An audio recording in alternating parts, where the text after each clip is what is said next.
Online class में आप सभी का स्वागत है। पिछली कक्षा में हम आपके लिए स्वरवर्ण लेकर के आए थे। आज उसका जो शेष भाग व्यंजन वर्ण रह गया था, उन व्यंजन वर्णों को लेकर के हम आपके समक्ष उपस्थित हुए हैं। तो आज हमें व्यंजन से संबंधित ज्ञान का सृजन करना है। व्यंजन वर्ण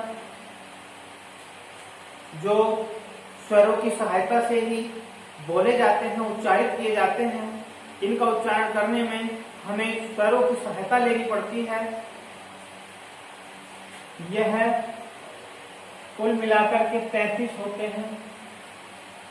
जो स्वर वर्णों की संख्या है वो 33 है। किस प्रकार से 33 हुई है यह हमें देखना है। सर्वप्रथम हमारे जो हैं वो होते हैं स्पर्श व्यंजन। कौन से होते हैं? स्पर्श व्यंजन। इनका उच्चारण करने में जब हम आपको वर्ण का उच्चारण स्थान के बारे में बताएंगे तो तब ज्यादा आपको समझ में आ जाएगा। स्पर्श का मतलब यही होता है कि उस वर्ण का उच्चारण करते हुए हमारी जो जिह्वा है वो कहीं ना कहीं स्पर्श करती है, वो कहीं ना कहीं स्पर्श करती है। इसीलिए इनको क्या कहा जाता है? स्पर्श वर्ण कहा जाता है, क्योंकि प्रयत्न करना पड़ता है। जिह्वा को क्या करना पड़ता है? प्रयत्न करना पड़ता है। तो इनकी संख्या जो है स्पर्श वर्ण व्यंजन वर्ण वर्णों की संख्या 25 मानी गई। कितनी मानी गई है? 25 मानी गई है। यह बहुत ही मुख्य प्रश्न है कि स्पर्श व्यंजन वर्णों की संख्या बताइए। तो कितनी हो रही है? 25 हो रही है। किस प्रकार से 25 हो रही है यह हमें देखना है। इसमें एक प्रश्न और बनता है कि वर्गों की संख्या कितनी है। संस्कृत व्याकरण के अनुसार संस्कृत वर्णमाला में वर्गों की संख्या कितनी है? तो यहाँ पर इनको वर्गों में बांटा गया है। स्पर्श व्यंजन वर्णों को वर्गों में विभाजित किया गया है। सर्वप्रथम क्या कहते हैं? वर्गों में विभाजित किया गया है। वर्गों में विभाजित किया गया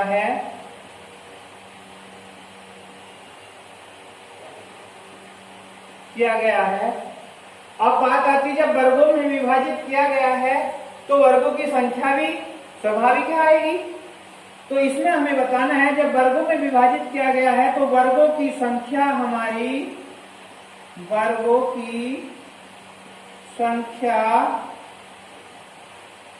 हमारी 5 है। कितनी है? 5 है। वर्गों की संख्या कितनी है? 5।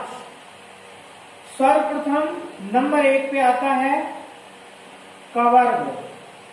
क्या आता है? कवर्ग। जब हमने भाषा सीखनी प्रारंभ की थी तो हमारे गुरुजनों ने हमें अक्षर ज्ञान कराया था। उन्हीं अक्षर का यहाँ पर अवलोकन किया जा रहा है, उन्हीं वर्णों का अवलोकन किया जा रहा है। पहले हमने स्वर वर्णों का अवलोकन किया, आज हम व्यंजन को लेकर के आए हैं और यहाँ पर वर्ग दिए गए हैं कि वर्गों की संख्या कितनी है? 5। ये बड़ा मुख्य प्रश्न है, इसको आप ध्यान से देख लीजिएगा। सबसे पहला जो वर्ग है हमारा वो है कवर्ग। तो कवर्ग के अंतर्गत आने वाले वर्ण पूछे जाते हैं कि कौन कौन से वर्ण आते हैं। तो हमें ध्यान रखना, कवर्ग के अंतर्गत आने वाले वर्ण होते हैं हमारे का, खा, ग, घ, ण। के, खे, गे, घे, ण। क्योंकि उच्चारण हम किसी भी प्रकार से कर दें लेकिन लिखना हमें शुद्ध ही होगा। तो इसमें कवर्ग के अंतर्गत जो वर्ण हमारे आए हैं वर्गों की संख्या 5 बताई गई है, लेकिन कवर्ग के अंतर्गत भी आने वाले वर्णों की संख्या कितनी है? 5। कितनी है? 5। अब दूसरे नंबर पर जो हमारा वर्ग आता है वो आता है कवर के बाद। कौन सा आता है? यह हमें कवर के बाद जो हमारा वर्ण चलेगा वो आता है चवर्ग। चवर्ग, चवर्ग के अंतर्गत भी 5 वर्ण होते हैं। च, छ, ज, झ, च, छ, ज, झ और एक होता है न। ये भी हमारे 5 हो गए। कितने हो गए? 5 हो गए। अब जो हमारा तीसरा वर्ण आता है यानी तीसरा वर्ग आता है तो तीसरे वर्ग में हम पहुंच जाते हैं टवर्ग। टवर्ग के अंतर्गत आने वाले वर्ण ट, ठ, ड, ढ और न। देखिए हमें विशेष ध्यान रखना है, इसके अंतर्गत भी कितने वर्ण आते हैं? 5। क, ख, ग, घ, च, छ, ज, झ, ये भी कहते थे इसको ये। और ट, ठ, ड, ढ, ण। ये ढ ढक्कन है। क्या है? ढ ढक्कन। और ये हो गया हमारा ण। तत्पश्चात जो चौथा वर्ग हमारा है वो आ जाएगा हमारा कवर्ग। त वर्ग, त से प्रारंभ हो रहा है। देखिए ये कैसे प्रारंभ हो रहा है, इसलिए इसे कवर्ग में रखा गया है, कवर्ग कहा गया है। यह च से शुरू हो रहा है इसलिए इसको चवर्ग कहते हैं। यह ट से प्रारंभ है इसलिए इसको टवर्ग कहते हैं, वर्ग। और यह त से शुरू होता है इसलिए इसको टवर्ग कहा जाता है। इसके अंतर्गत जो हमारे वर्ण हैं त, ठ, ड, ढ और न, ये भी हमारे 5 हो गए। अब आगे एक और शेष हमारा रह गया है 5वां वर्ग। वह 5वां वर्ग है हमारा कौन सा है? आप बताएंगे? हाँ, यह है हमारा प वर्ग। कौन सा भैया? प वर्ग। तो देखिए बच्चों पांचों के पांचों वर्ग हो रहे हैं हमारे। इसके अंतर्गत क्योंकि ये पै से प्रारंभ है, ब, भ और न, यह भी कितने हो गए? 5। कितने हो गए? 5। अब भैया मेरा गणित कमजोर है, आप बताएंगे कि कितने हो गए हैं कुल मिलाकर के? 5 हमारे ये हो गए, 5 हमारे ये हो गए, 5 हमारे ये हो गए और 5 हमारे ये हो गए और 5 हमारे ये हो गए। 1 2 3 4 5 वर्ग कितने? 5। प्रत्येक वर्ग में कितने वर्ण हैं? 5। भैया वर्ग कितने? 5। और प्रत्येक वर्ग में वर्ण कितने हैं? 5।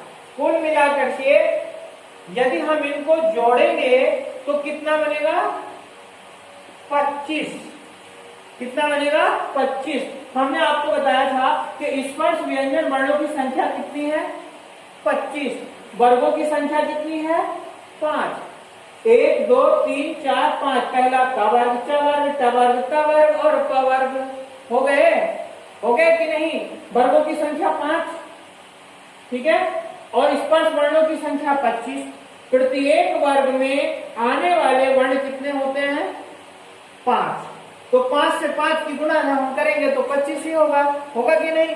तो ये हमारे स्पर्श वर्ण आ गए हैं। इनसे संबंधित यदि कोई भी प्रश्न आपका आता है तो आप उसको सरलता पूर्वक हल कर सकते हैं, निसंकोच हल कर सकते हैं। क्योंकि आपने यहाँ देख लिया है, आपसे यदि पूछा जाए कि ये जो ग वर्ण है, प्रश्न आता है कि जो ग वर्ण है वह कौन से वर्ग में है।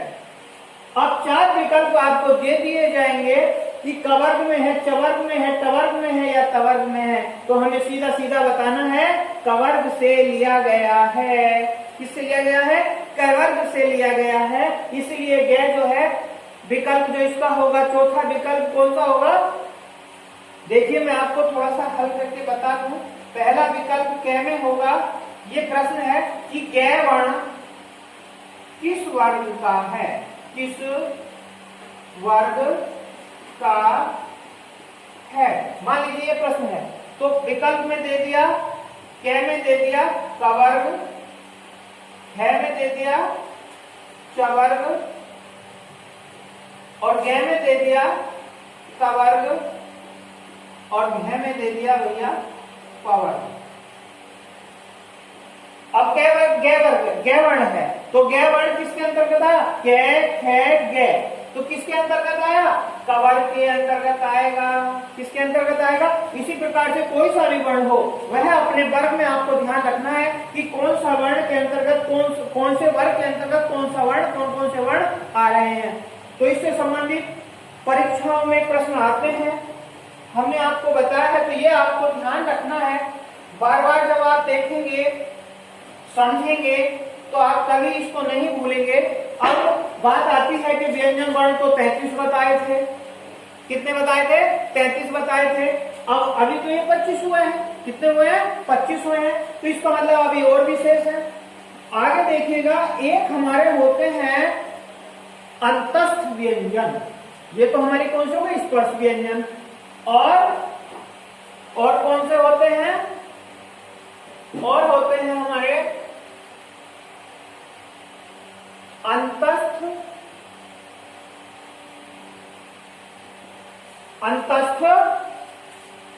व्यंजन। कौन से होते हैं, अंतस्थ व्यंजन। तो अंतस्थ व्यंजन के अंतर्गत थोड़ा इधर लिख लेंगे इसको ताकि सभी आ जाएं, यहां लिख लीजिए।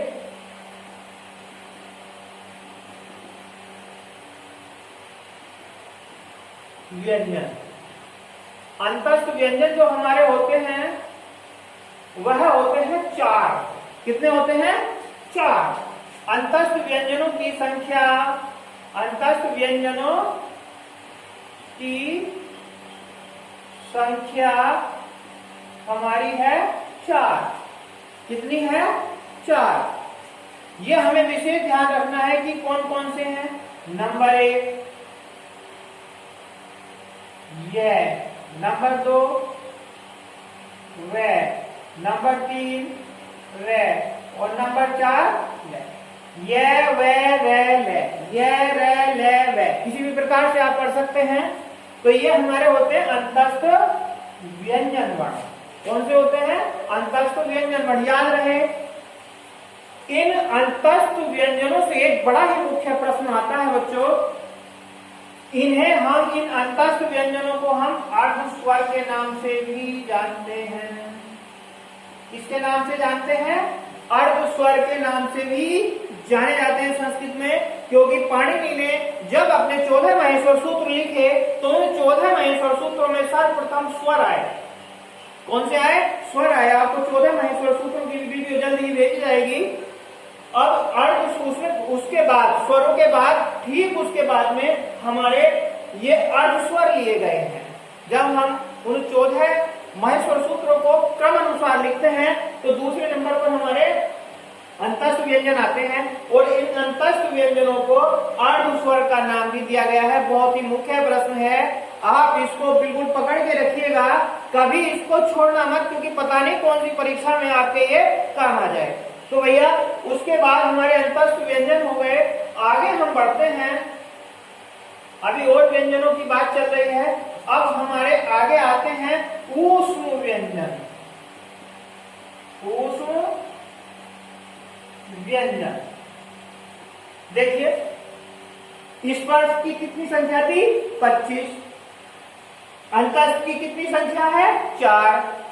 ठीक है, उस व्यंजनों की संख्या भी हमारी कितनी है, यह भी हमारी 4 ही है। कितनी है, 4 ही है। इसमें बड़ी सरलता पूर्वक हम कह सकते हैं इसमें कौन कौन से वर्ण हमारे होते हैं। देखिए, एक होता हमारा से, क्या होता है, से, उसके बाद बड़ा से, उसके बाद 3 से हो गए भैया। कितने हो गए, 3 से हो गए। और एक हमारा आ जाता है, क्या आ जाता है, एक हमारा आ जाता है वर्ण। तो ये हमारे कितने हो गए, 4। उस व्यंजनों की संख्या कितनी बताई, 4। कितने हो गए, 4। अंतस्थ वर्णों की संख्या कितनी बताए? 4। कितने हो गए? 4। तो ये हमारे कुल मिलाकर के 25 तो हो गए हमारे स्पर्श, और प्लस 4 हो गए हमारे इसमें कौन से?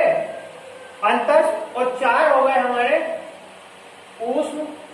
अब कुल मिलाकर देख लीजिए कितने बन रहे हैं? 5 4 9 4 13 और 2 और 1 3। ये भैया आपके 33 व्यंजन कंप्लीट आपको बता दिए गए हैं। किंतु अभी यहीं रुकना है, अभी जाना नहीं है कहीं भी, क्योंकि अभी और भी प्रश्न इससे आते हैं। अभी तो हमने इनकी 33 संख्या आपको बताई है कि कौन से, ये पूछा जाता है कि कौन से अंतस्थ, इनमें से कोई सा भी पढ़ देगा कि कौन सा अंतस्थ व्यंजन है, कौन सा इसमें ऊष्म है। तो याद में रखना है, या वारा ला या ला वा कुछ भी कह सकते हैं, इसमें हमारे अंतस्थ कहलाते हैं। इनको अर्ध स्वरों की संख्या भी दी जाती है, नाम दिया जाता है। ऊष्म व्यंजनों की संख्या भी 4 है, से और है। इनका उच्चारण अलग अलग है, उच्चारण भी आपको बताया जाएगा कि किस प्रकार से उच्चारण कहाँ कहाँ इनका होता है। आगे अभी यही रहना है। देखिए सही दिखाई देगा आपको यहां भी, ये हमारे हो गए। अब आगे जो पूछ लेता है कि ये वर्ग का जो 5वां वर्ण है, देखिए अनुनासिक पूछता है, अनुनासिक व्यंजन वर्ण। अनुनासिक व्यंजन वर्ण कौन कौन से होते हैं? तो हमें कहीं बाहर जाने की आवश्यकता नहीं है, इसी में से हमें ज्ञात हो जाता है। याद रखना कि जो वर्ग का, प्रत्येक वर्ग का 5वां वर्ण है वह अनुनासिक होता है। तो यहां लिख देंगे प्रत्येक वर्ग का 5वां समझ रहे हैं ना, अंतिम जो कि 5 है। तो 5वां जो वर्ण है, वर्ण प्रत्येक वर्ग का 5वां वर्ण अनुनासिक कहलाता है, अनुनासिक होता है। अब 5वें वर्ण कौन कौन से हैं? पहला कौन सा हो गया? ने, ये, णे, ने और ने। कितने हो गए? 1 2 3 4 5। ये भी हमारे 5 हो गए, ध्यान रखना। तो अनुनासिक वर्णों की संख्या यदि पूछी जाए तो कितनी है? अनुनासिक वर्ण कितने होते हैं? 5। ये भी 5 होते हैं। कितने होते हैं? 5 होते हैं। कौन कौन से? प्रत्येक वर्ग का जो 5वां वर्ण है, जो अंतिम वर्ण है, वो क्या कहलाता है? वह अनुनासिक वर्ण कहलाता है। क्या कहलाता है? अनुनासिक वर्ण कहलाता है। तो ये हमें ध्यान हो गया। अभी थोड़ा सा और इसमें शेष रह गया है कि इसमें एक पूछ लिया जाता है, जैसे स्वरों में आपको बताया था कि संयुक्त और मिश्रित स्वर कौन कौन से होते हैं, आपको ध्यान होगा, हमने आपको बताया था। इसी प्रकार से इसमें संयुक्त और मिश्रित व्यंजन भी पूछ लिए जाते हैं। तो संयुक्त और मिश्रित व्यंजन हमें आपको बताने में, इनकी संख्या होती है 3। कितनी होती है? 3 होती है। संयुक्त, यहां देख लेंगे, संयुक्त या मिश्रित व्यंजन वर्ण,